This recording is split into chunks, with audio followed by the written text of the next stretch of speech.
welcome back to this channel. In this video I am going to show you how to make this mesh bow.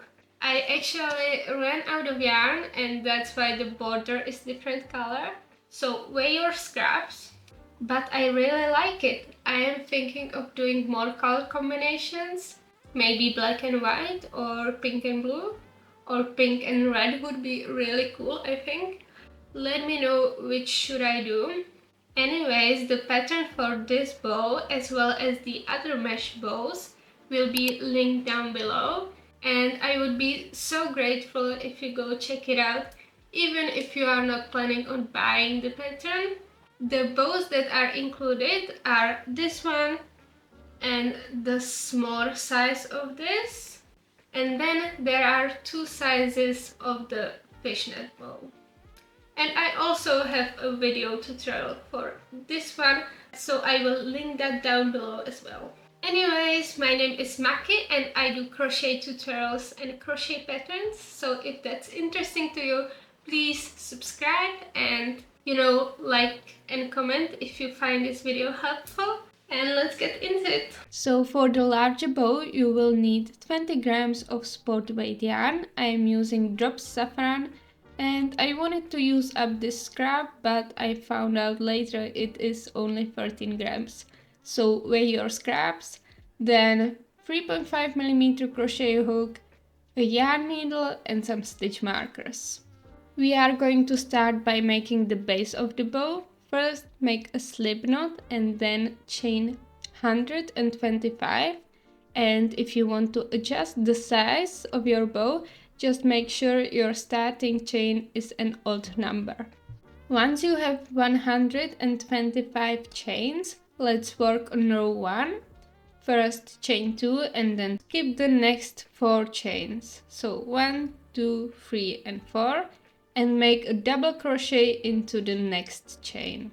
And from now on we will repeat the basic mesh stitch. So chain 1, skip 1 stitch and double crochet into the next stitch, and you will keep repeating this all the way across until you reach the last 4 chains. So again, chain 1, skip next stitch and double crochet into the next stitch. And when you get to the last 4 chains, we will do the decrease at the end of the row that makes the slanted edges. And this is how your row 1 should look. Now let's make the decrease. Start by chaining 1 and skipping the next stitch, and then we will do double crochet, skip 1 stitch, triple crochet together in the last 3 stitches. So start a double crochet stitch in the next stitch, but yarn over and pull through 2 loops and don't finish your double crochet. Then skip 1 stitch and start a triple crochet into the next stitch. So yarn over twice, then put your hook into the last chain and yarn over and pull through 2 loops twice. So don't finish your triple crochet. So yarn over and pull through 2 loops for the first time, then yarn over again and pull through 2 loops again, and then you should have 3 loops on your hook. So yarn over and pull through all 3 loops on your hook. You could also do a double crochet and then a triple crochet, but that would make 2 stitches at the end of the row, which we don't want to. And to start row 2, chain 3 and turn your work, and then skip next stitch and double crochet into the next stitch. And this is how you make the decrease at the start of the row. Now again work the basic mesh stitch till 4 stitches are remaining, so chain 1, skip 1 stitch and double crochet into the next stitch, and repeat this till 4 stitches are remaining. That means that 2 squares and 1 triangle is remaining till the end of the row. Once you're there, chain 1, skip one stitch, and we will again do the double, skip, triple crochet together. So skip one stitch and start a double crochet in the next stitch, then skip one stitch again and start a triple crochet into the next stitch, and after that you will have 3 loops on your hook, so yarn over and pull through all 3 loops on your hook. Now work row 2 4 more times until you have 6 rows in total. So start by chaining 3 and turn your work, then skip one stitch and double crochet into the next stitch, and then make the basic mesh repeat. So chain 1, skip one stitch and double crochet into the next stitch, and work that until 4 stitches are remaining in your row, and then make a double, skip, triple crochet together at the end of the row. This is how your finished base should look. You can now cut your yarn and fasten off, and we will now do the border. We will start crocheting the border along the longest edge, so attach your yarn at the corner where you started your chain. I actually thought that this will be enough yarn, but it wasn't, so I later switched to different color. Anyways, to do the first row of the border, just slip stitch into every stitch.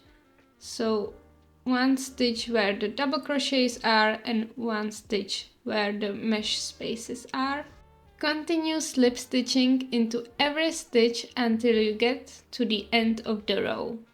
As you can see, I switched to yellow, and you will slip stitch in every chain that was the starting chain. So after the last double crochet, you will slip stitch in 2 more chains. And this is how your row 1 of the border should look. To start row 2, you will chain 1 and turn your work, and then you will slip stitch into the back loop only of every stitch. You will have to turn your work a little bit towards yourself so you can see the back loops, and slip stitch into every back loop till the end of this row.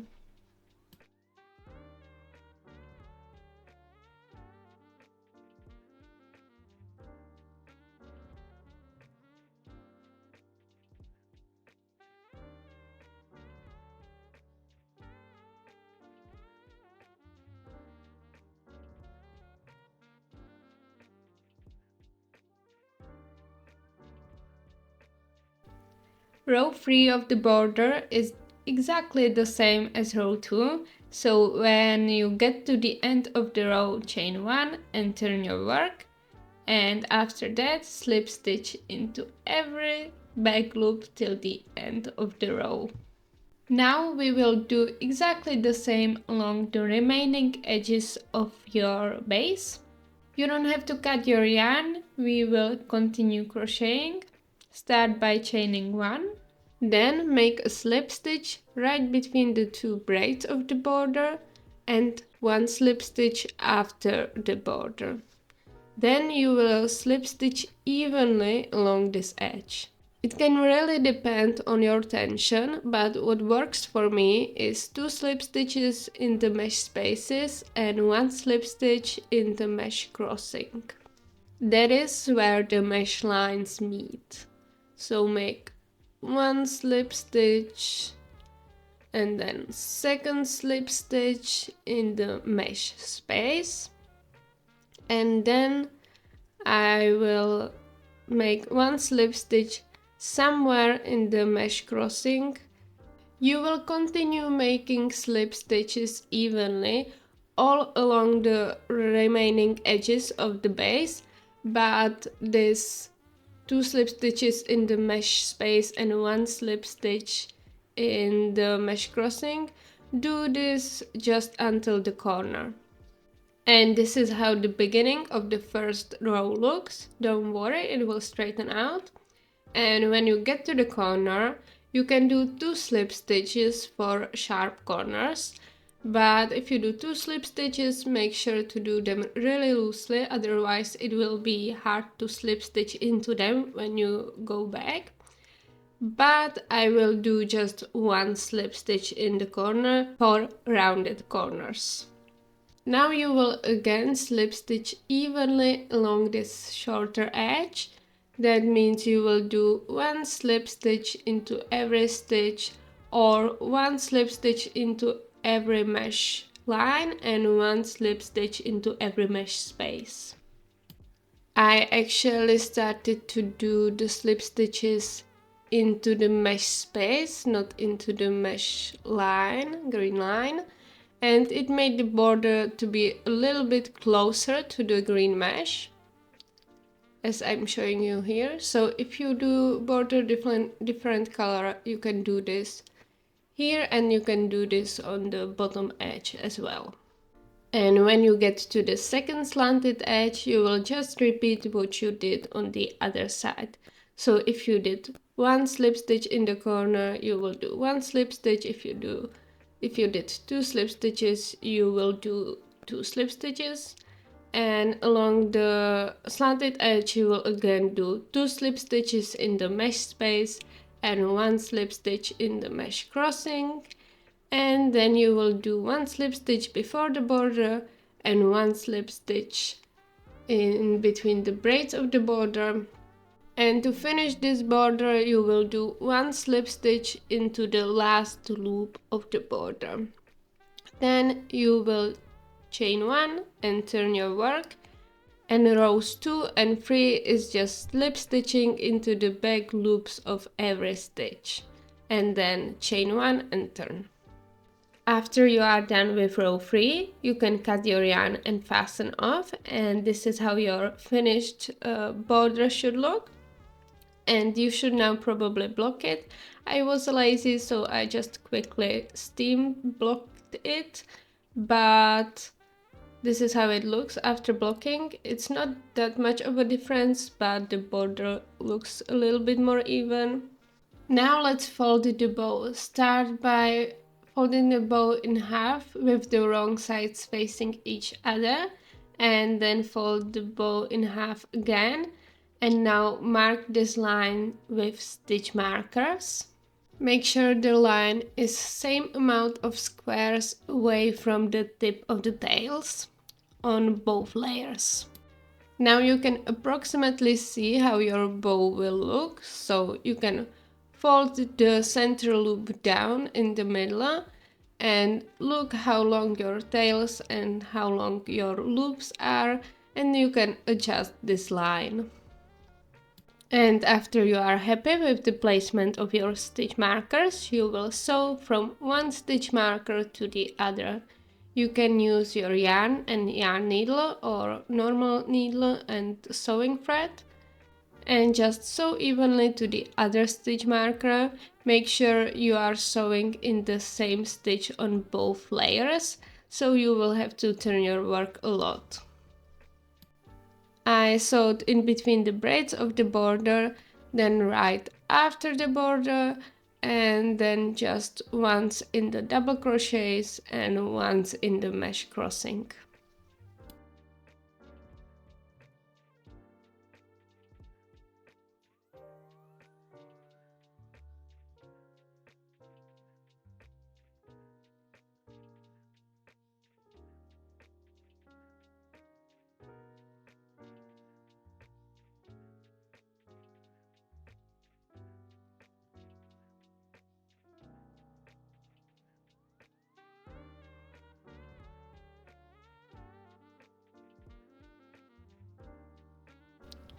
Now align the middle of this big loop you created with the sewn line.